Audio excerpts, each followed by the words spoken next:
Estamos gravando. Boa tarde, Giovana Faciola, Paulo Henrique Araújo,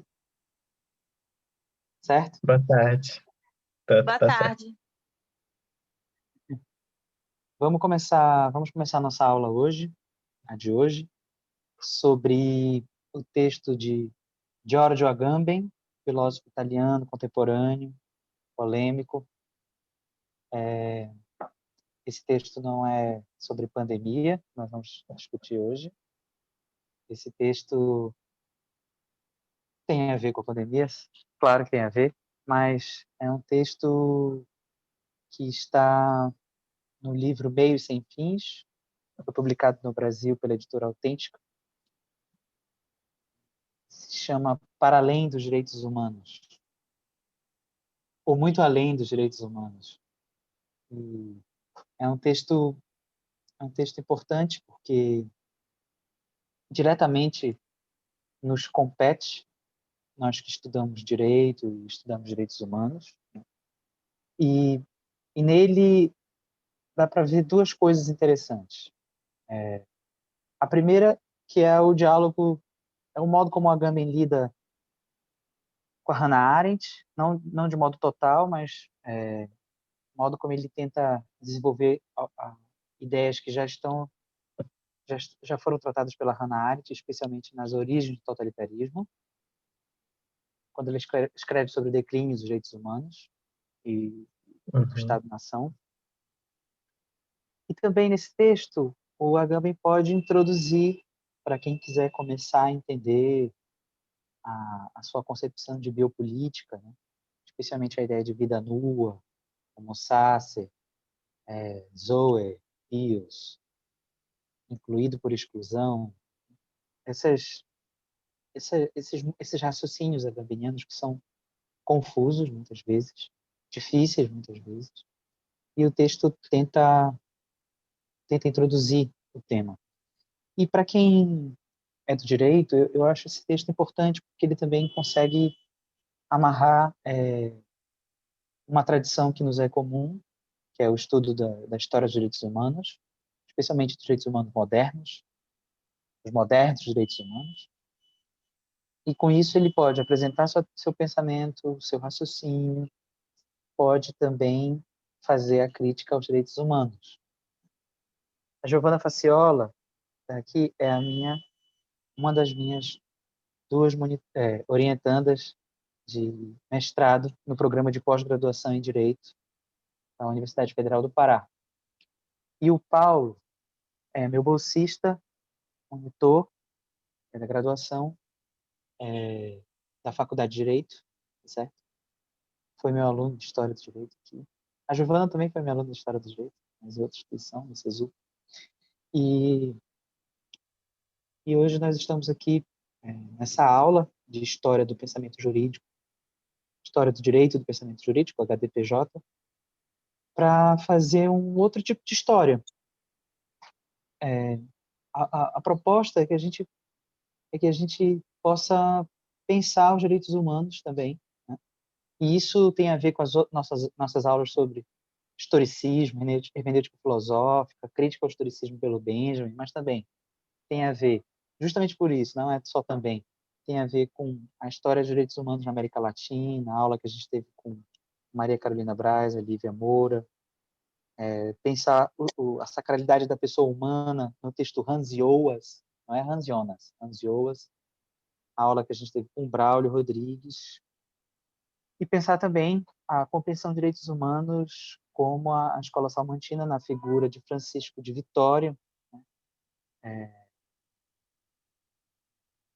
elaborou.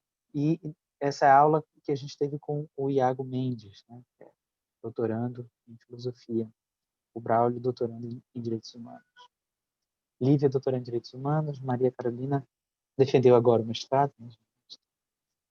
Pois bem, então a ideia é a gente fazer essa história de direitos humanos aqui, mas por um outro caminho, que não seja o caminho da história liberal dos direitos humanos, que é o que é mais comum, tá certo?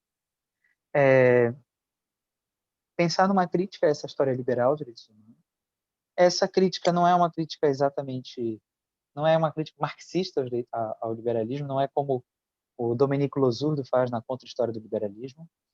É uma crítica, inclusive, que leva em conta a própria crítica que a Hannah Arendt faz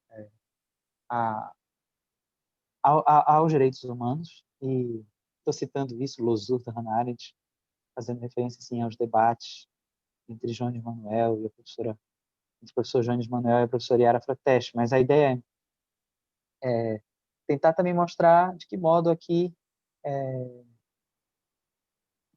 essas críticas que já estavam nas origens do totalitarismo, essa crítica que o Agamben desenvolve, a partir não só desse texto da Arendt, mas também Nós, os Refugiados, e, e mostrar de que modo, qual é a visão do Agamben sobre as ambiguidades, os paradoxos insolúveis que os direitos humanos propõem. Mas não porque se é contrário aos direitos humanos, isso é muito importante. Não porque se é contrário, não porque se acha que tem que acabar, não porque se acha que os tratados são malignos, a ONU propõe um projeto globalizante, não é nada disso. Mas de se fazer uma outra perspectiva, mas pensando sempre sobre a vida, sobre a morte, sobre a relação dos seres humanos com o Estado, com as outras instituições públicas e privadas, e quais são os paradoxos que a nossa tradição, aspas, nossa tradição, nossa tradição ocidental coloca quando levanta a bandeira da defesa dos direitos humanos, quando, em verdade, esses direitos humanos podem representar uma coisa que nós ainda não estamos enxergando, ou que nós estamos enxergando, mas não estamos entendendo o paradoxo inerente. Já vai ficar claro, né? A ideia seria a gente apresentar um pouco o texto e debatê-lo, mas pode ser também uma conversa só, para a gente tratar desse tema. A Giovana faz um estudo do pensamento de Agamben, especialmente sobre o conceito de estasis, guerra civil, insurgência também. Paulo tem estudado Hannah Arendt, tem pesquisado sobre a grande filósofa Hannah Arendt, mas também seus pontos críticos, assim como eu tenho estudado Agamben, e não há nenhum exercício de idolatria, é um exercício de pensamento, de crítica, pensar com, pensar contra, e na verdade o que nós estamos fazendo, né, é estudando, nós estamos estudando, somos estudantes. Aí a importância do texto do Agamben, a ideia de estudante, somos estudantes, e estudante está nesse estado de estarmos sempre um passo atrás, ou muitos passos atrás, do que a gente quer alcançar. E a ideia não é fazer defesas e ataques, é fazer defesas, ataques, mas sabendo que temos muito que estudar, muito que ler, tem muito ainda a ser pesquisado, e a pesquisa não para. Né? A pesquisa não para, o estudo não para. Eu estou falando disso porque os alunos e alunos que estão assistindo aqui no canal precisam entender que esse ensino remoto, esse ensino à distância, é muito sacrificante, muito difícil mesmo, muito, muito, muito difícil, muito ruim. Não era o ideal.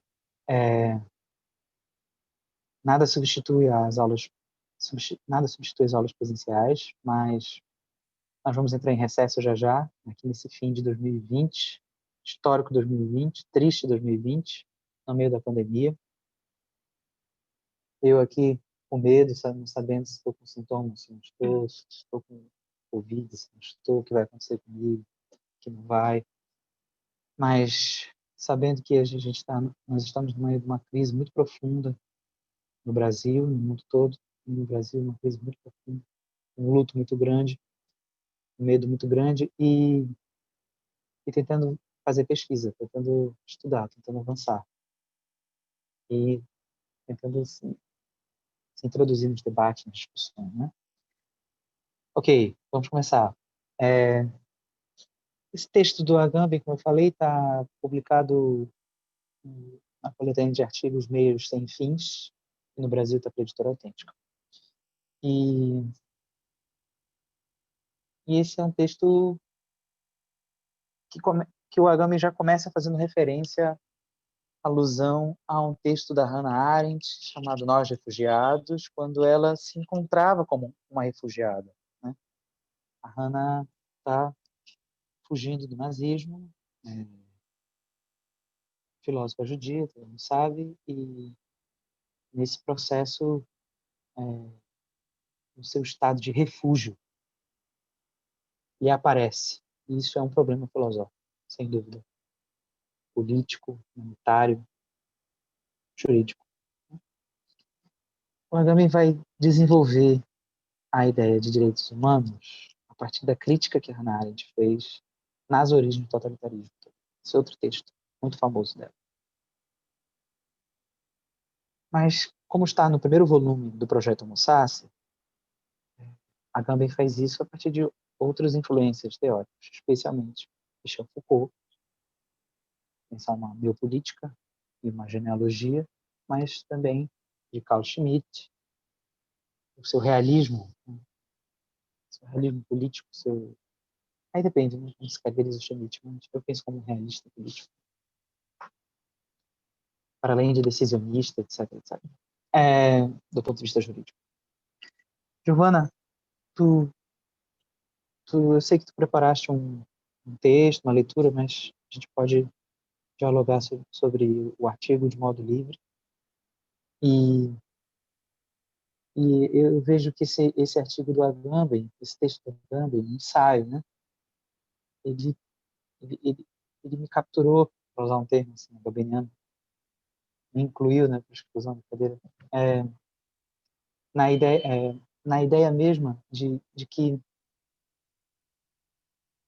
a vida, a mera vida, ou seja, a vida não qualificada, a vida que não é a vida política. Eu vou acrescentar um termo contemporâneo, né, dos debates políticos contemporâneos. Uma vida sem privilégios, uma vida sem qualificações, sem estatutos políticos. Essa vida,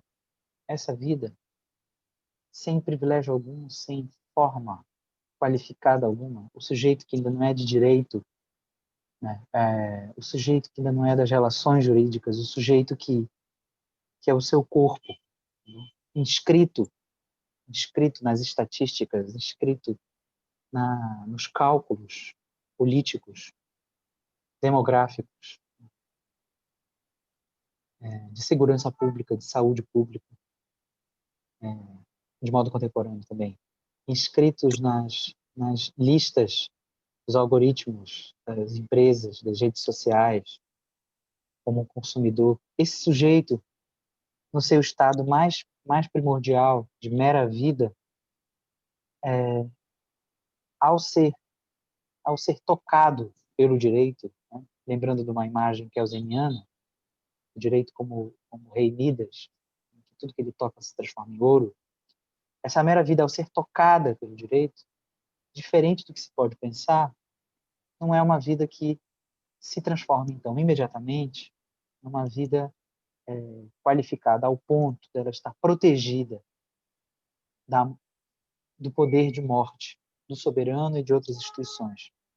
Essa vida, ao ser tocada pelo direito, ao ser inscrita no direito, tornando-se, então, qualificada, deixando de ser mera vida, segundo o Agamben, com esse processo, esse toque do rei de Midas, que é o direito, ao tocar na vida, transformá-la em vida jurídica, vida qualificada, vida política, isso não ocorre sem a permanência, ou seja, isso ocorre com a continuidade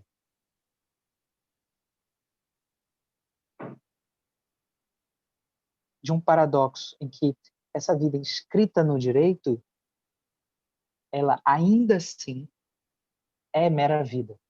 conseguindo estar numa zona de indiferença entre a vida sem direito algum e a vida cheia de direitos, a vida protegida pelos direitos humanos. Essa inscrição da mera vida no direito, de modo mais simples, não exclui o caráter de mera vida. Não exclui o seu caráter de mera vida. Não exclui o seu caráter de estar banida da cidade, banida da lei, abandidada da lei, não politizada. Inscrever-se nos direitos humanos não implica numa transformação dessa vida numa vida agora protegida. Em verdade, a condição da vida anterior à inscrição no direito, lembrando que essa imagem de anterioridade, posterioridade, é sempre uma imagem didática, se trata também de uma questão temporal, né? É aquela coisa, o sujeito diante da lei, do processo de Kafka, não é diante no sentido de anterior, mas de frente, né? Before, né? The law, mas de frente. Essa vida diante da lei, ao adentrar a lei, ela não adentra totalmente. Na verdade, ela fica num espaço em que entrar e sair não é bem definido, e essa mera vida, então, não é totalmente inscrita. Essa mera vida conserva o seu caráter abandidado, ou seja, o seu caráter de bando, o seu caráter banido, o seu caráter impolítico. O impolítico permanece no político. Essa, mais ou menos, é a ideia. E isso vai aparecer em várias imagens agambenianas, vários paradigmas produzidos pelo Agamben. A ideia de estasis uma concepção semelhante a isso, quer dizer, o mundo privado, o mundo público, que é algo importante para a condição humana, da Hannah Arendt, mas também já é um tema tratado pelo Agamben, da ideia de que, simplificando e encerrando aqui, já para a gente começar o diálogo, o que o Agamben nos propõe, então, é a vida, mera vida, sem direitos, sem forma, em política, ao ser tocada por uma declaração universal dos direitos do homem e do cidadão, ou dos direitos humanos, ao ser tocada, isso não implica a exclusão do seu caráter banido e bandido, ou seja, do seu caráter de mera vida, ou seja, do seu caráter de não estar protegido pelo direito. O direito, então, entra num paradoxo. A vida sagrada, o homo sacer, a vida sagrada, o homem sagrado, é aquele que pode ser morto e isso não seria um homicídio. Ou seja, a sua vida pode ser terminada e isso não é um crime, porque a sua vida não está inscrita como uma vida protegida pela lei. Esse caráter sagrado não é excluído quando uma declaração de direitos humanos inclui essa vida. E é por isso que o Agamben diz, essa inclusão é pela exclusão.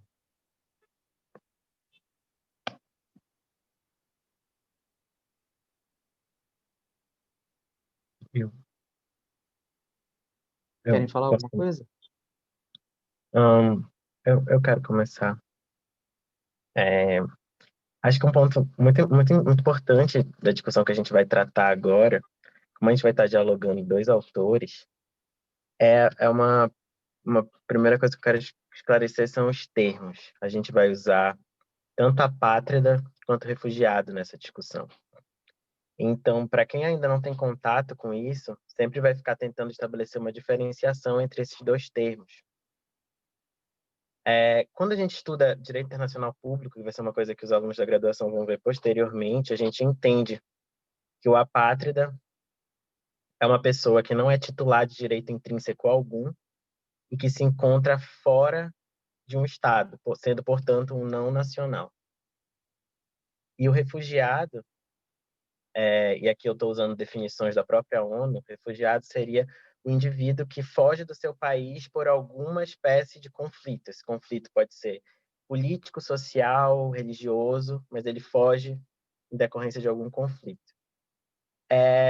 Essa terminologia é usada no Sistema Global de Direitos Humanos, mas aqui, nos nossos estudos, eles vão indicar pessoas, no geral, que foram destituídas das suas nacionalidades e vão deixar de ser abarcadas pela proteção dos direitos humanos. E aqui, começando com a Hannah Arendt, a gente vai começar a explicar por que isso acontece. A nossa concepção de direitos humanos, que vigora nossa contemporaneidade, ela vai remontar à Revolução Francesa. Na Revolução Francesa, influenciada pelo Iluminismo, a gente vai surge a compreensão de que o fundamento para a existência do Estado e o fundamento para o homem enquanto detentor de direitos, ele não deve mais se ancorar em um fundamento, seja ele social, seja ele espiritual, ou seja ele religioso. A Revolução Francesa ela representa essa separação de um fundamento outro para o Estado e para o próprio homem. Surge a compreensão aqui que o fundamento para que o homem seja um sujeito de direitos repousa no próprio homem. O homem, enquanto animal político, e aqui a gente vai retomar discussões que vêm desde a Grécia, o homem é um animal político e, portanto, é detentor de direitos intrínsecos a si. E, nessa perspectiva, surge a compreensão de que o homem surge os direitos humanos e de que o homem teria garantias que são tanto inalienáveis, não poderiam ser retiradas dele, e que também seriam irredutíveis, ou seja, tu não pode nunca diminuir direitos humanos. Essa compreensão sai da Revolução Francesa, passa pela própria Constituição das Nações Unidas, chega no nosso constitucionalismo. Então, hoje, os direitos fundamentais são inalienáveis e irredutíveis na nossa Constituição, que é bem mais recente. Então, a própria atualidade dessa discussão já começa a se dar aí.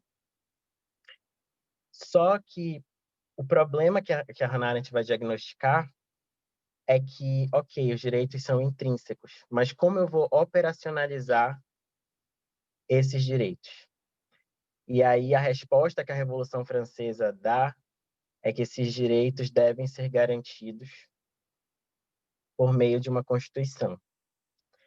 E aí surge a Declaração dos Direitos do Homem, que elenca uma lista de direitos que seriam considerados os direitos humanos, e na própria Declaração dos Direitos do Homem há a previsão de que deveria existir uma Constituição que garante esses direitos. Agora, qual a grande questão? De fato, foi uma saída. Os direitos humanos foram e são efetivados ainda dessa maneira.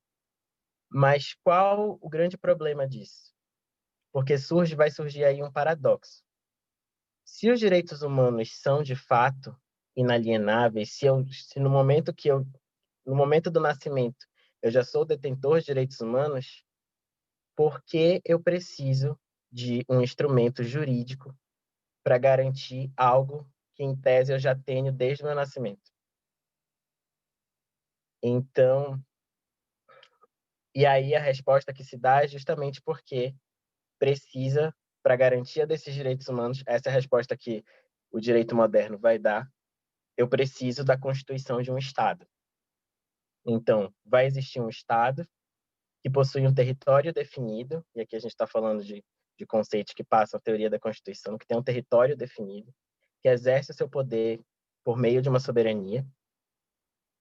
Então, território e soberania são conceitos muito importantes para essa discussão.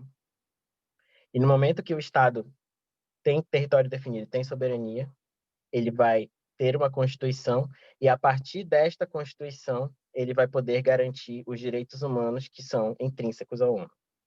Então, surge um paradoxo, por quê? Porque, apesar dos direitos serem intrínsecos, eles só são garantidos no momento em que eles são extrínsecos, ou seja, no momento que eles são operacionalizados por um Estado. E aí, qual é a dimensão prática disso. Quando a gente está falando, no momento que o Estado operacionaliza esses direitos humanos, o Estado vai operacionalizar os direitos humanos a partir da ideia de nação. Ou seja, para garantir os direitos humanos, eu vou considerar que eu vou proteger aqueles que nasceram dentro do meu território, porque eu só posso proteger aqueles que estão diretamente sob a influência do meu poder. E assim foi operacionalizado. Então, surge a figura do Estado-nação e os direitos que antes eram humanos e intrínsecos vão ser operacionalizados pelo Estado como cidadania, como uma série de direitos garantidos aos nacionais de determinado Estado. A época da Revolução Francesa e das discussões modernas sobre isso não era visto como um problema por uma concepção extremamente eurocêntrica, de que todas as pessoas, em tese, estariam vinculadas a uma nação. Então, se todas as pessoas estão vinculadas, não há uma falha nesse sistema, porque todos, de qualquer forma, todas as pessoas estariam abarcadas pela operação de um Estado. Só que, na prática, tu limita os direitos humanos e restringe eles a uma nacionalidade. Ou seja, os direitos que nasceram para serem direitos do homem são, na prática, direitos que só existem se eu for cidadão de algum Estado. E aí, tu tem a primeira consequência da construção dos direitos humanos, que é a tomada do homem, do conceito de homem, enquanto um ser político com dignidade intrínseca. Esse conceito é apropriado pelo conceito de cidadão. Ou seja, eu tenho direitos porque faço parte de um Estado. E aí vai começar a entrar na discussão que tu já mencionaste, Ricardo, sobre a questão da importância do nascimento para esse debate. Porque é justamente eu nascer dentro de um Estado que me faz detentor de direitos humanos. E aí, quando a gente... E aí que a gente está tendo uma discussão que começa abstrata, só que ela começa a tomar dimensões práticas quando a gente tem o contexto da Segunda Guerra Mundial. Porque os estados, uma vez constituídos em estados-nação, começaram a ter a compreensão do que seria uma identidade nacional, ou seja, o Estado é uma figura que possui seus habitantes, mas a nação, que é um outro conceito, ela pressupõe uma identidade, então existe uma figura do que seja o nacional. E aí, nesse contexto das guerras, tem que responder um questionamento.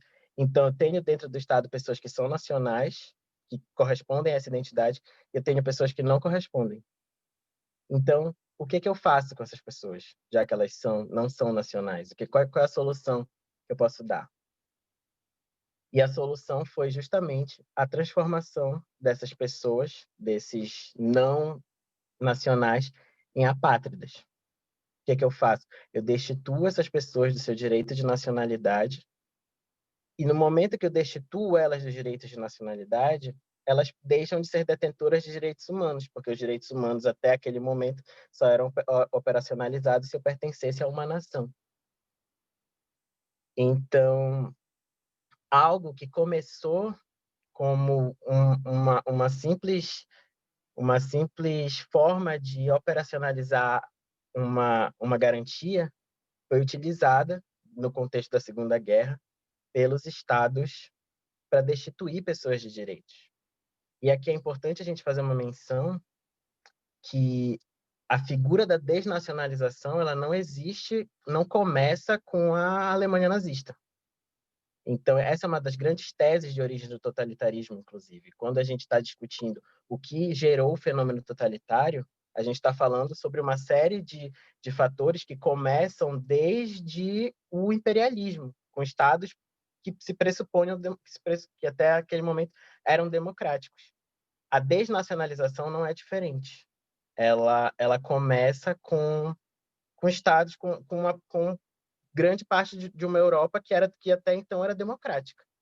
E depois que vai atingir a Itália, que teve o regime fascista ainda não totalitário, era autoritário, mas e depois a Alemanha. Então, seguindo, destituindo essas pessoas de nacionalidade e retirando delas os direitos humanos, a Alemanha nazista pôde aplicar o que a Hannah Arendt vai chamar de solução final. A solução final, a primeira solução seria a expulsão, que seria destituir essas pessoas de qualquer estatuto jurídico, o que foi feito pela Alemanha nazista convertendo os judeus, os ciganos e vários outros em apátridas. Apenas destituindo eles do estatuto jurídico, qualquer violação que fosse feita a eles não poderia nem ser avaliada por legitimidade, porque eles não estão abarcados por estatuto jurídico algum. Então, violar, por exemplo, o que viria depois, que seria a concentração e o assassinato, tu não pode dizer que isso viola alguma norma, porque eles não estão abarcados por estatuto jurídico algum. Então, a forma de praticidade, a forma de praticar esses direitos humanos foi justamente a brecha que um Estado totalitário encontrou para violar os outros direitos. E aí a gente vê que o paradoxo dos direitos humanos depois foi o principal instrumento para o Holocausto, para o próprio Holocausto, para a morte de várias pessoas. Bom, eu acho que a minha primeira tarefa seria fazer essa apresentação do contexto histórico, descobrir como isso pode se aplicar. E agora eu vou passar a palavra para a Giovana, para ela explicar um pouco mais sobre o texto. É isso, pode falar, amiga. Oi, gente. Primeiro eu queria agradecer a oportunidade aqui de explicar o Agamben, que é o principal autor da minha pesquisa, né? A gente vem estudando aí o Agamben incansavelmente, ainda mais nesse período pandêmico, quando ele vem soltando declarações consideradas polêmicas, né? Então, ele é um autor central, eu acho, não só para esse período difícil que nós estamos vivendo, mas para estudar todo o contexto jurídico-político do nosso tempo. Então, eu fiquei encarregada de dar um apanhado geral do texto para vocês. E como o Paulo bem explicou, o Agamben vem se apropriar dessas noções que a Hannah Arendt já comenta lá em Origem do Totalitarismo. E a principal função do Agamben, o principal objetivo dele nesse texto é evidenciar que o refugiado ele talvez seja o novo paradigma necessário para a construção de uma nova consciência histórica, em que talvez nós tenhamos que abandonar exatamente essas velhas noções que nós temos do que seria ou de quem seria sujeitos do político, como a própria noção do cidadão. E aí, assim como a Hannah Arendt, como o Paulo bem explicou, traz todo esse contexto histórico sobre a questão dos refugiados, o Agamben vem falar sobre a incapacidade que os Estados-nações tinham e ainda têm de lidar com esse problema, de lidar com os refugiados. Ele chega a falar, e a Hannah Arendt também fala sobre isso, dos tratados das minorias que foram assinados visando solucionar a questão dos refugiados, mas eles permaneceram, como o Agamben bem frisa, como letra morta. Ou seja, eles tinham vigência, eles foram assinados, mas eles não tinham eficácia. E essa incapacidade na verdade, incapacidade não é a palavra, o Agamben usa a palavra impotência.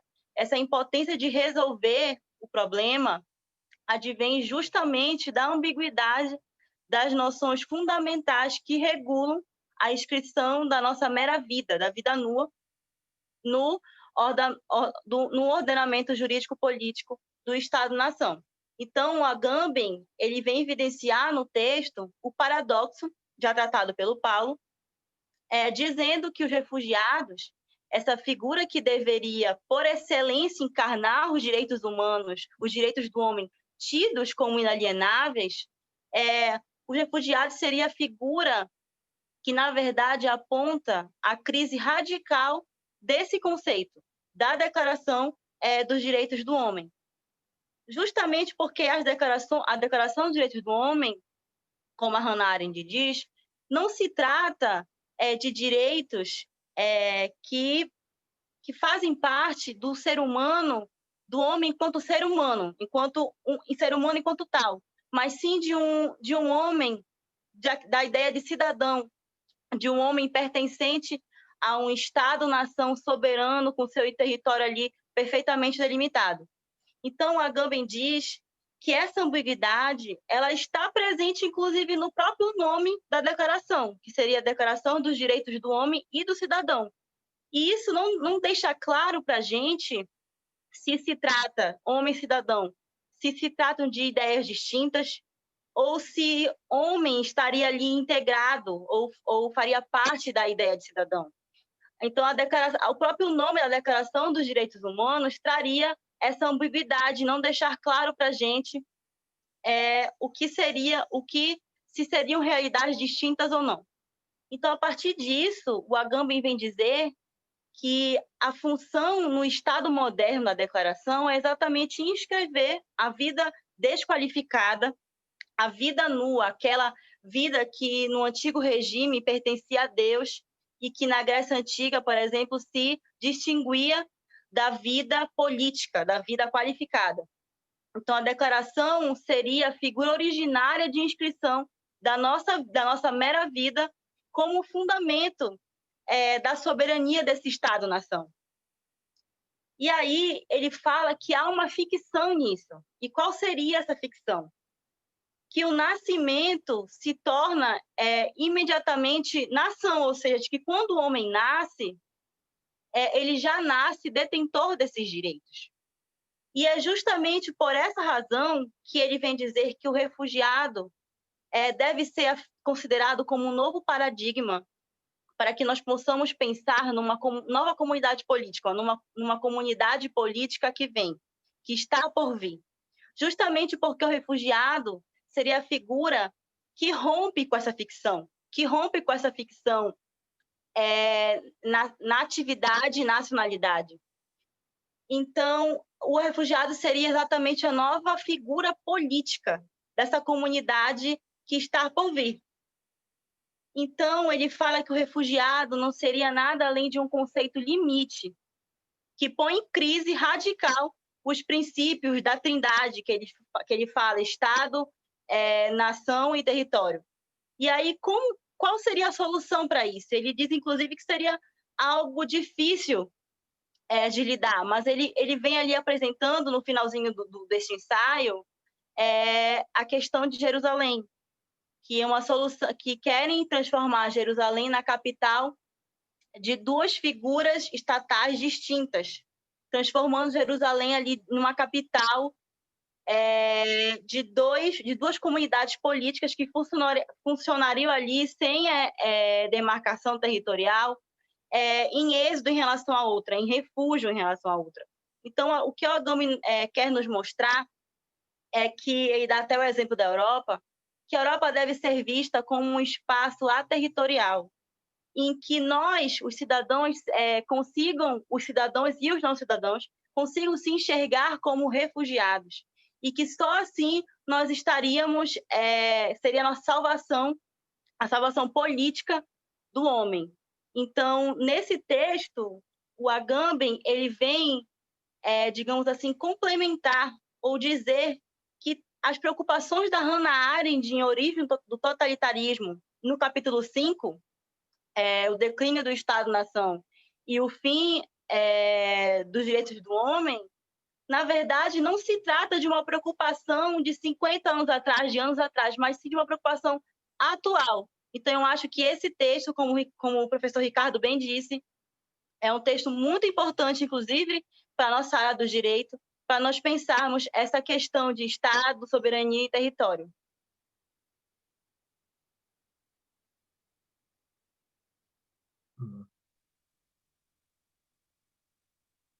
Excelente. Posso seguir? Claro. Tá. A grande questão nessa discussão arendtiana. Se eu levar, por exemplo, as categorias que a Giovana mencionou para a discussão arendtiana, eu vou inevitavelmente falar primeiro do texto do Agamben, Nós os Refugiados, porque a própria Hannah Arendt já fazia esse alerta. Quando ela escreve Nós os Refugiados, ela busca justamente mostrar que a condição de apátrida não se limita à Segunda Guerra Mundial. Então, não se limita a um Estado totalitário que retirou de algumas pessoas a condição de nacional. Porque, no fim da Segunda Guerra Mundial, se cria o conceito de refugiado, né? A pessoa que está fugindo, a pessoa que estava fora do seu território por algum motivo. No caso, a Hannah Arendt estava nos Estados Unidos naquela época porque estava fugindo dos horrores do nazismo. E aí foi classificada, com o fim da Segunda Guerra, como uma refugiada. E aí a gente já está falando aqui do sistema ONU, e ela passou a ser abarcada por esse ordenamento. Mas ela diz que qual é o problema? Porque, por mais que a Segunda Guerra Mundial tenha acabado, a concepção de Estado-nação não se desfez. Ela continua a permear a política pós-Segunda Guerra. Ou seja, o que ela percebeu? Ela vivia num Estado que, apesar de democrático, ainda sustentava uma perspectiva de identidade nacional. E ninguém melhor para demonstrar isso do que os Estados Unidos, que é um Estado que até hoje tem tendências de excluir imigrantes. Então, ela disse que, além e aqui eu já estou falando do conceito de fronteira, um Estado, além da sua fronteira territorial, da sua fronteira física, possui também uma fronteira simbólica. Então, por mais que eu seja abarcado por aquele Estado, a figura do refugiado mostra que eu sempre vou ser inferior a um cidadão. Porque o próprio ordenamento hoje funciona assim. A gente ainda tem uma Constituição que prevê garantias a quem é nacional, e quando tu tem um refugiado, o que a gente tem no nosso país? A gente tem o Estatuto do Refugiado. É uma lei à parte que prevê garantias diferenciadas e procedimentos diferenciados para essas pessoas. E ela percebeu isso, e ela sustenta no texto dos Nós Refugiados que o refugiado sempre vai ficar sempre vai ser uma figura inferior à do cidadão. Não se garante direitos humanos ainda com a figura do refugiado. Se eu for ler isso na visão arendtiana, a gente vai passar para a condição humana e a gente vai falar, por exemplo, da ideia da Arendt de vida ativa. A vida ativa é construída por 3 categorias: o labor, o trabalho e a ação. Então, ela entende que, primeiro, o labor seriam as nossas necessidades fisiológicas. Então, a gente precisa, de alguma maneira, a gente precisa construir, a gente precisa se alimentar. E essa é a primeira forma de interação do homem com o mundo. Na segunda, a gente vai passar para o trabalho, que aí tu vai já estar falando de uma dinâmica aqui social. Já está falando do homem que tem que interagir com outros, e aí a gente já está falando da constituição de uma sociedade. Mas a constituição de uma sociedade, como a própria experiência do Estado-nação mostra, não garante por si só a ação política. A ação política tem como pressuposto a pluralidade. Então, eu preciso estar convivendo com o outro que é diferente de mim. Como é que o Estado-nação compromete a ação política? Porque a nação, como eu já falei, pressupõe uma identidade. A identidade, eu estou falando de um. Então, é um estereótipo do que é o nacional que existe. Então, se eu estou sustentando que há um padrão do que é o nacional, eu estou cerceando de algumas pessoas a ação política, a participação na política. E aqui, a ação política para Arendt é chamada de segundo nascimento. Então, por isso que o conceito de nascimento é tão importante. Porque, e aqui já vou misturar um pouquinho Arendt e Agamben, o que se dá nessa conclusão? Se eu impedir que algumas pessoas tenham o segundo nascimento, que é o caso de quem não é nacional, a politização dessas pessoas não se dá pela politização do homem enquanto ser político. Os refugiados não são levados à política porque são seres políticos, mas eles são levados à política como corpos que precisam ser abarcados pelo ordenamento jurídico, que gera uma conclusão que a Agamben sustenta em Stasis, de que algumas pessoas só seriam politizadas por meio da sua despolitização. Então, eu levo os refugiados para o debate público, mas eu não levo a pessoa política, a pessoa igual a mim, refugiado. Eu levo o refugiado, problema social de uma pessoa que não é nacional, que está no meu território. E aí eu decido, por meio da criação de estatutos, como a nossa própria legislação brasileira faz, eu decido colocar nessas pessoas uma figura de despolitização, ou seja, vocês não têm acesso às garantias constitucionais e vocês vão ser regidos por um tratamento outro. Então, mesmo em estados democráticos, e aqui a gente está falando da nossa situação atual, o refugiado continua a ser considerado apenas como um problema, porque a fronteira, como a Arendt diagnosticou e a Butler precisamente vai fazer depois, a fronteira ela não é territorial, ela é também simbólica. Ela é uma fronteira que eu só consigo ficar dentro dela se eu for me adequar a uma identidade nacional. A solução que a Agamben dá, que a própria Butler também fala, e são um dos pontos em que eu posso dizer que eles concordam, é que o Estado deve ser desatrelado da ideia de nação. Então, eu devo criar um Estado que pressuponha a pluralidade, não a afasta. E para a Agamben, qual seria uma possibilidade disso? É justamente tu criar um território que seria destituído da ideia, não da ideia de território, mas de um território vinculado a uma nacionalidade. E aí é justamente a solução que ele dá para Jerusalém, por exemplo. Se eu tô debatendo que Jerusalém é uma cidade que reúne tanto cristãos como judeus como palestinos, a solução necessariamente não é partir a cidade em três. Porque aí, se eu divido em três, eu vou reconhecer que em cada ponto da cidade, uma nação se faz valer. Mas se eu destituir o território de Jerusalém da figura de nação, eu posso conceber um território que, ao mesmo tempo, assimila três nações. E como isso se dá? Justamente pela efetivação da discussão que está lá na Revolução Francesa, de que garantias de direitos humanos são intrínsecas. Portanto, eu não preciso que a pessoa faça parte de uma nacionalidade específica para que ela seja abarcada, por exemplo, como uma pessoa que seria pertencente àquele território. A solução que o Agamben dá para a Europa é a mesma. Então, se eu pensar no continente europeu, eu não preciso pensar como uma pessoa como alemã, como inglesa, como belga.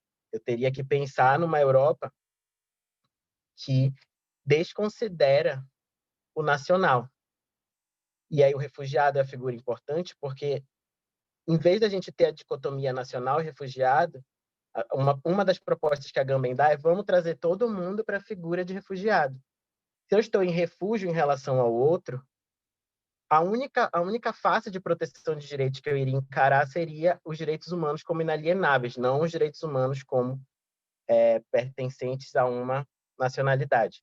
Então, se eu chego nesse ponto, eu poderia me ver em condição de igualdade em relação a todos os outros, que é justamente isso que a nação impossibilita. A nação, e aqui já lendo em Hannah Arendt, a nação compromete o principal ponto da ação política, que seria a construção de uma comunidade baseada na solidariedade e na fraternidade. Só que solidariedade e fraternidade só são construídas se eu posso ver o outro como igual. E atualmente a gente tem um sistema jurídico que faz a distinção entre pessoas. Então é um problema sintomático. A gente mesmo com um sistema global de direitos humanos, tu sempre pressupõe que existem pessoas que estão dentro e fora da Constituição. Então, a Segunda Guerra Mundial, por mais que a gente tenha encarado os horrores da Segunda Guerra Mundial, a gente continua a viver com base no mesmo sistema. E no Brasil não é diferente. A gente tem, no atual governo, a gente tem um conceito de nação muito forte. Um conceito de nação que tende a, inclusive, restringir, e aqui já é uma discussão que a Butler menciona, tu não exclui apenas quem não é nacional. Com o conceito de nação, tu pode excluir quem é nacional.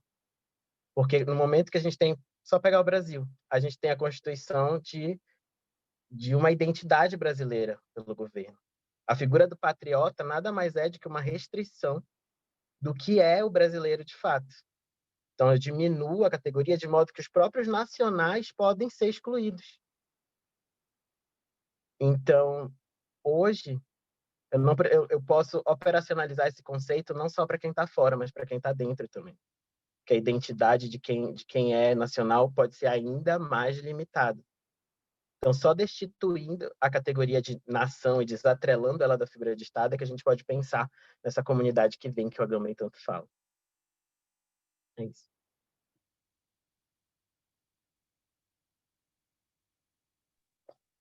Bem, caminhando para o encerramento, antes de eu encerrar, dizer que agradeço muito a intervenção de vocês dois, foi excelente. Muito obrigado, Giovana. Muito obrigado, Paulo.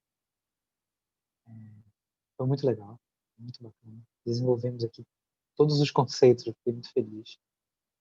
E quero dizer o seguinte, autores como Saul Newman considerariam o Agamben como um pós-anarquista, né? E essa compreensão do Agamben, atravessada pelo Benjamin, pelo Walter Benjamin, de que é preciso brincar com o direito do mesmo jeito que as crianças brincam com objetos que não são brinquedos, mas o fazem, brincam, porque tiram esses objetos do seu uso cotidiano, né? E do mesmo jeito que o Agamben vai dizer que é preciso pensar uma comunidade que vem, uma compreensão de direito por vir, que talvez implique num não direito, né? Num fim do direito. Pelo menos no direito como nós entendemos, da tradição, né? E especificamente desse direito burocrático, legalista do Estado de Direito, ele causa uma série de problemas, né? De um lado, um problema estratégico, né? Que, por exemplo, no caso brasileiro contemporâneo, nós estamos defendendo direitos humanos, defendendo nacionalidade, defendendo direitos dos refugiados. Belém, de onde nós falamos, nós três, passa por uma crise de refugiados muito grave, que é a crise dos indígenas Warau. E essa crise passa quase silenciosamente para a cidade.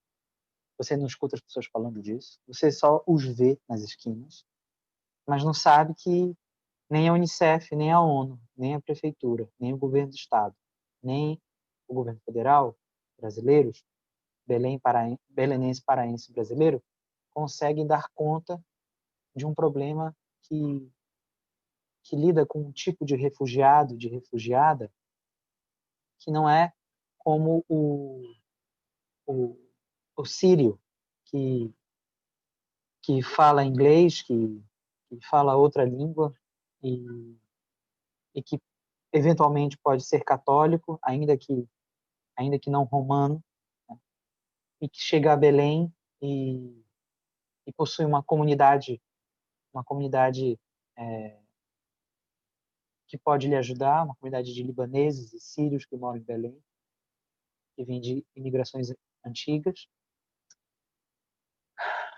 Não estou dizendo que é uma vida fácil também, não é nada disso, mas a especificidade dos refugiados do Aral é a especificidade de que, além de não se vir de um lugar, de um país como a Síria, e, e além de não se ter, eventualmente, a educação formal que muitos dos sírios podem ter ao vir ao Brasil, de refugiados, nós estamos lidando com um tipo de refugiado e refugiada que mal consegue falar espanhol, tem uma dificuldade com o próprio espanhol venezuelano, tá certo? Mas, especificamente, se trata de um refugiado indígena. E é uma situação muito sui generis. É um refugiado indígena na Amazônia brasileira, certo? Em que não se é nacional brasileiro, não se é indígena brasileiro, por muitas vezes tratado como um refugiado, certo? E porque muitas vezes, refugiado, pelo menos ambiental. Eu sei que há um outro nome para isso, mas trata-se de um tipo de situação em que eles também não estão numa área rural, nem numa área de preservação ambiental, uma área de preservação de área indígena. Eles estão na cidade. E lembrando aqui do texto da Arendt, né? Olhar para um refugiado é olhar para a vanguarda da nossa humanidade, porque o estado deles de refúgio é o nosso estado amanhã, ou é o nosso estado hoje, quando somos refugiados de casas por perseguições homofóbicas, que somos refugiados de casa por violência de gênero, ou quando somos refugiados de questões ambientais, né? Deslocados ambientais. Ali, os Warau eles são a nossa vanguarda, a vanguarda do nosso Estado humano diante do Estado democrático de direito. Mas voltando ao Agamben, o Agamben como um pós-anarquista, né, é aquele que quer brincar com o direito de outra maneira, no sentido de deslocá-lo, tirá-lo do seu uso cotidiano, e isso implica em pensar mesmo, como Paulo falou, como Giovanna falou, pensar mesmo uma outra compreensão, ter uma outra compreensão de Estado-nação. Porque reduzir os nossos direitos ao nosso nascimento no território nacional nos coloca nesse lugar em que os refugiados que perderam sua nacionalidade são a vanguarda de um eventual Estado nosso, dentro da nossa nação, quando eventualmente formos perder a nossa nacionalidade, seja formalmente, como os judeus perderam as suas na Alemanha nazista, seja de modo prático, pragmático, materialmente, quando nos deparamos numa situação de deslocamento ambiental, numa situação de problema de seca, de desemprego, e temos que migrar para outras regiões nacionais, ou emigrar mesmo para outros países, nos tornando, então, imigrantes. E essa não é uma situação catastrófica ou distópica, como é distópica, é catastrófica, mas não é no sentido assim de algo futurista. Há uma marcha de latino-americanos seguindo para os Estados Unidos e encontrando campos de concentração. E aí depois se fala que a Agamben vê campos de concentração em tudo, etc. Claro, os campos de concentração, como em Auschwitz, têm sua singularidade irrepetível, e ele mesmo diz isso a Agamben, numa entrevista na revista alemã. A questão é, como paradigma, isso está no método do Agamben, no Signatura Rerum, como paradigma, aquilo é um exemplo, é uma situação análoga, que é destacada de outras situações análogas para nos mostrar como isso permanece.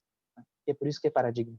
Como isso está próximo, está no nosso horizonte e está paralelo a nós. Próximo a, que é o sentido de paradigma. Pois bem, vamos encerrando. Giovana, quer falar mais alguma coisa? Eu Paulo? queria fazer mais um comentário só. Uma Claro. coisa rápida. Mas a própria questão do refugiado, quando ela perpassa a Segunda Guerra, ela é abarcada pela questão neoliberal, né? A gente está falando aqui de quando tu começa a pensar na lógica neoliberal, os direitos humanos foram monetizados, transformados em ônus econômicos para o Estado. E aí tu tá falando de se os direitos humanos são custosos, eu tenho que sustentar que o próprio homem seja capaz de resolver os seus próprios problemas. E aqui a gente está falando do homem como empresário de si mesmo, por exemplo. E qual é a aplicação disso? O nosso próprio senso comum reproduz isso. A gente tem refugiados, como tu bem falaste, a gente tem refugiados que são indígenas, mas a gente também tem refugiados que são sírios, japoneses, aqui em Belém. Qual é a discussão do senso comum? Se os refugiados, se as pessoas que vêm da Síria conseguem uma vida estável, por que os outros refugiados não conseguem também? O que impede eles de trabalhar ou de parar serem moradores de rua. Aqui é uma discussão totalmente meritocrata, que é uma reprodução do sistema neoliberal que a gente vive. E quando a Arendt está falando que o refugiado é a vanguarda da humanidade, é porque quando a gente está falando de refugiado, a gente tende a pensar que a gente está falando sempre sobre quem está fora. Mas e as pessoas no Nordeste, com a seca? As pessoas que estão dependendo do auxílio emergencial agora? Elas são vistas com o mesmo olhar de meritocracia, de que essas pessoas têm a escolha de trabalhar, de que essas pessoas podem fazer outras coisas para solucionar seus problemas que não depender do próprio Estado, quando na verdade o Estado teria essa obrigação. Mas o discurso neoliberal sempre tende a diminuir a obrigação do Estado e atribuir a um sucesso ou falha do próprio homem. Então, é a vanguarda porque a gente está vivendo um país em crise, em que mais pessoas vão se encontrar nessa margem, nessa situação de depender das garantias do Estado, e esse discurso vai continuar a ser reproduzido. Então, de fato, o refugiado venezuelano pode ser o futuro de toda a base toda a base social brasileira hoje. As pessoas que vivem de auxílio podem, no futuro, quando o auxílio não existir mais, estarem, apesar de serem nacionais, mas na mesma linha dos refugiados. Então, é justamente para mostrar como a discussão dos refugiados, além de ser atual, também demonstra como os direitos são operacionalizados para os próprios nacionais, sempre nessa visão em que predomina a meritocracia, em que predomina e que o homem deve ser capaz de resolver os próprios problemas. E aí a gente vai retomar uma discussão da própria Arendt. No momento que eu começo a monetizar demais as garantias de um Estado, por que ele existe? E se eu faço um contrato para que exista um Estado que garanta os meus direitos e depois do neoliberalismo a gente tem um Estado que justamente não o faz, por que eu tô mantendo esse Estado? E aqui a gente inicia as discussões que ela faz até sobre a revolução, sobre a necessidade de se aplicar uma revolução.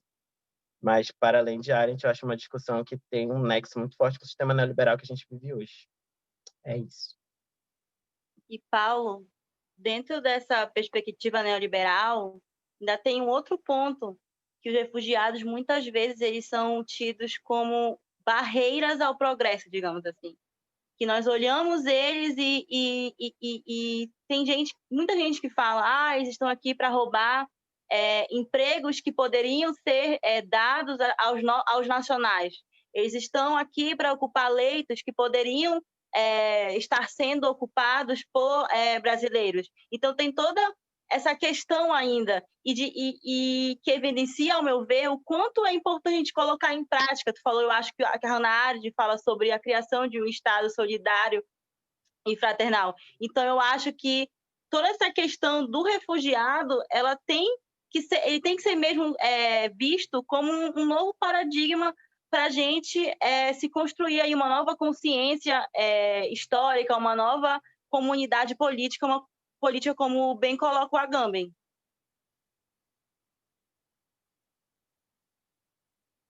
Perfeito, Giovanna. Perfeito, sim, sim. E essa frase, né, o refugiado como vanguarda, é incrível mesmo. Giovanna, isso cria uma situação de estases, né, de guerra civil. Sim. Né? Paulo falou sobre a necessidade da revolução e a ambiguidade entre guerra civil e revolução. E, e, e como também quando a gente fala Estado, né, como universal, mas são as instituições, né? E não são só os estatais, as instituições privadas que estão influenciando aqueles que lideram o Estado, aqueles que têm poder sobre o Estado. Né? As associações, agronegócio, a indústria, o comércio, né? O capital estrangeiro. E como eles lidam com a iminência da revolução e a iminência da guerra civil com um raciocínio completamente schmittiano, a necessidade de ordem e somente a suspensão do direito poderia resolver. E aí o fascismo resulta dessa crise. Resulta dessa crise. Causa a crise, resulta a crise.